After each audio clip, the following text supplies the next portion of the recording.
Assalamualaikum warahmatullahi wabarakatuh. Nama saya Rika Widiawati, mahasiswa bimbingan konseling Islam UIN Suskaryau. COVID-19 atau sering juga disebut dengan Corona.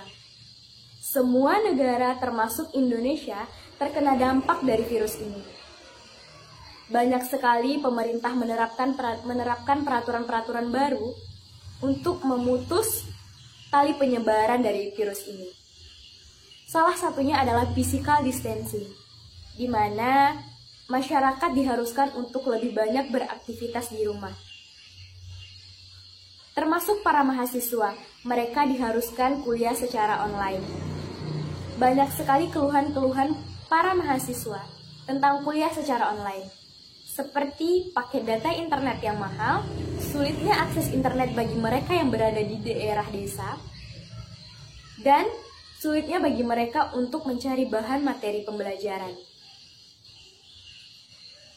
Kali ini, saya ingin mewawancarai salah seorang mahasiswa tentang bagaimana sih pandangannya terhadap COVID ini. Apakah semuanya bisa kita lakukan secara online? Karena saat ini sedang melakukan physical distancing, maka saya mewawancarainya melakukan video call saja. Kita sudah tersambung dengan narasumber. Assalamualaikum warahmatullahi wabarakatuh, Kak. Waalaikumsalam warahmatullahi wabarakatuh. Apa kabar?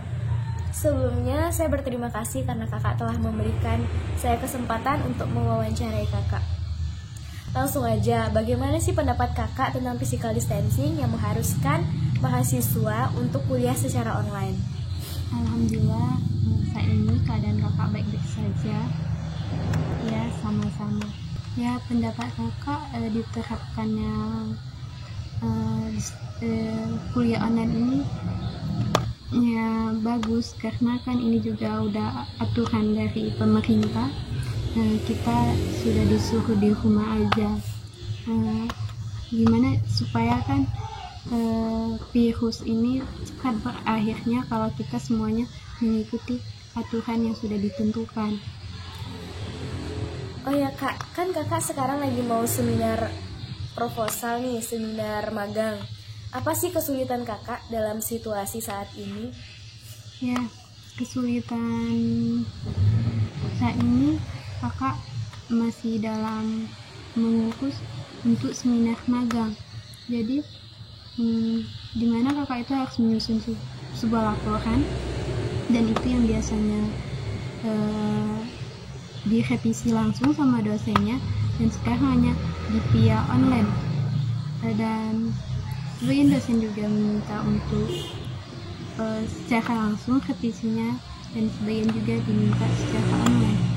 Dan alhamdulillah posisi kakak dapat dosennya minta revisinya online. Jadi kakak hanya mengirimkan di via WhatsApp yang diminta sama dosennya. Hanya saja kendalanya itu dosennya hanya merevisi itu dengan membalas chat, dan dimana itu menurut kakak sangat susah untuk merevisi kalau hanya membaca tulisan WhatsApp dosen aja gitu kan, yang biasanya setiap laporan itu dicoret yang mana salah gitu, digaris. Dan sekarang kakak sendiri, pribadi sendiri, untuk melihat ulang laporan itu gitu, dimana laporan itu sangat tebal dan itu rasanya sangat susah gitu kan. Dan setelah revisi selesai, seminar pun dilakukan.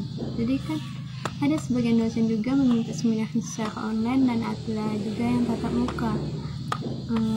Dan lagi-lagi di posisi kakak itu disuruh tatap muka secara langsung, dosennya tidak ingin di via online.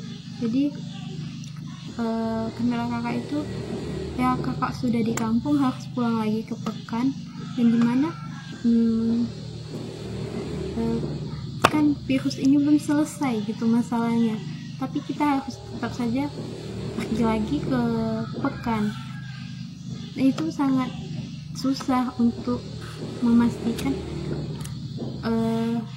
sama orang tua kalau kita itu baik-baik saja di sana gitu kan, dimana orang tua juga kan sangat khawatir dalam perjalanan kita kan pasti akan jumpa sama orang lain, jadi sangat was-was gitu kan untuk pulang lagi ke Pekan. Tapi mau gimana lagi, ini sebuah tuntutan kita sebagai mahasiswa, jadi kakak tetap harus pulang lagi ke Pekan untuk melakukan seminar secara langsung, tatap muka. Gimana nih kabar KKN kakak? Jadi apakah prosesnya sama seperti tahun-tahun yang kemarin atau bagaimana?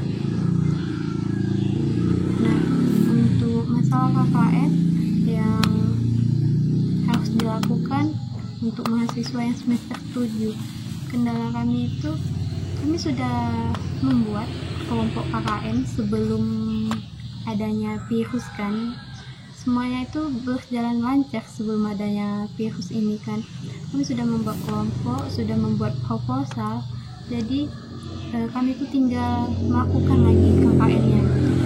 Cuman karena adanya virus ini semuanya terkendala, jadi kami harus menunggu kepastian dari pihak Unri-nya lagi bagaimana masalah KKN-nya ini.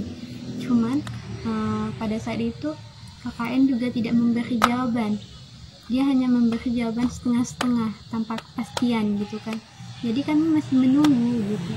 Setelah lama baru dia memberikan lagi informasi bahwa KKN ini masih kemungkinan juga tidak dilakukan gitu kan untuk di tahun ini.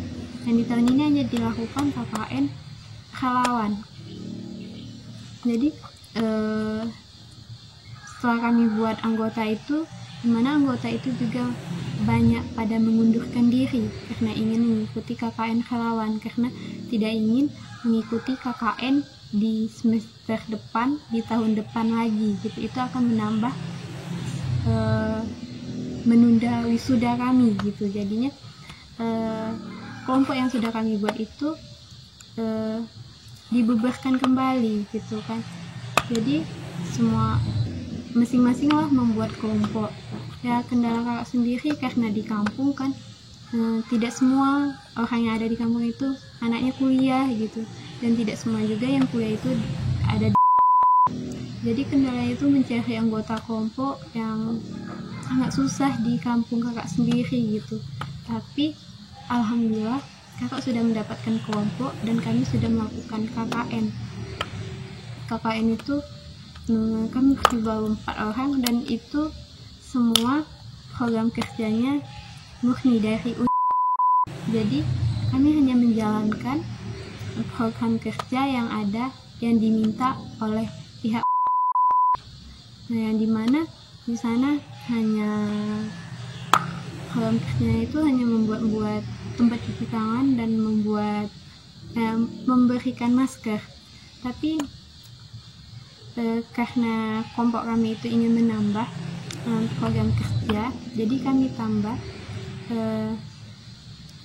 Kan mahasiswa itu kreatif, jadi otomatis kami akan menambah yang harusnya kami tambah di sana gitu kan.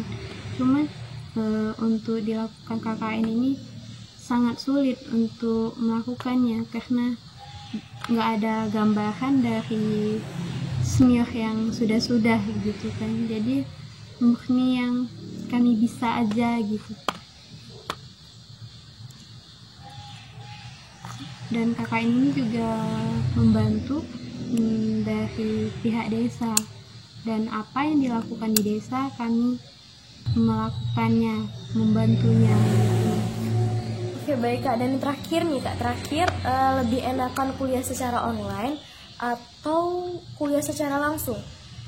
Nah, kuliah online atau tatap muka, mana yang enaknya atau yang efektifnya gitu ya? Menurut kakak sendiri, karena jurusan kakak sendiri itu ke saintek, banyak prakteknya gitu. Jadi kakak itu terkendala apabila kuliah online ini sangat susah gitu kan untuk melakukannya, soalnya Nah, yang biasanya kami lakukan secara langsung, praktik langsung gitu, sekarang hanya online, dan di sana hanya diberikan materi. Dan itu sangat susah untuk memahami materi aja kalau tidak melakukan praktik juga gitu kan. Jadi semester ini kakak merasa ilmu yang kakak dapatkan itu sedikit gitu, karena yang biasanya itu melakukan praktek gitu kemana-mana kami, jadi ini sangat susah menerapkannya. Oke, baiklah, terima kasih Kak atas waktunya. Assalamualaikum. Tadi hasil diskusi saya bersama narasumber. Nah, dapat saya simpulkan bahwa kuliah secara online itu tidak sepenuhnya efektif karena memiliki banyak kesulitan-kesulitan yang dihadapi oleh para mahasiswa. Saran saya bagi kakak tadi nih, dia tuh pengen sebenarnya kan dosennya secara langsung. Jadi saya memberikan saran walaupun bertatap muka, bertemu secara langsung, tetap menerapkan peraturan pemerintah seperti memakai masker, selalu mencuci tangan, gunakan hand sanitizer, dan jaga jarak seperti itu. Jika tidak ada kebutuhan-kebutuhan lain yang mengharuskan kita keluar dari rumah, maka tetaplah di rumah saja. Dan juga bagi kalian yang bosan di rumah, kalian bisa membuat sesuatu yang menarik bagi diri kalian. Misalnya bagi kalian yang hobi memasak, bisa kalian memasak. Bagi kalian yang hobi membaca, maka banyak sekali waktu yang bisa kita gunakan untuk membaca. Dan bagi mereka yang hobi menulis, maka banyak sekali juga waktu yang bisa digunakan saat ini. Dan kita harus selalu berpikir positif tentang apa yang diterapkan pemerintah, mungkin itulah yang terbaik untuk kita saat ini. Dan saya berharap agar virus ini segera berlalu, jadi kita bisa melaksanakan hal-hal seperti biasanya, kembali normal seperti biasanya. Sekian dari saya, Assalamualaikum.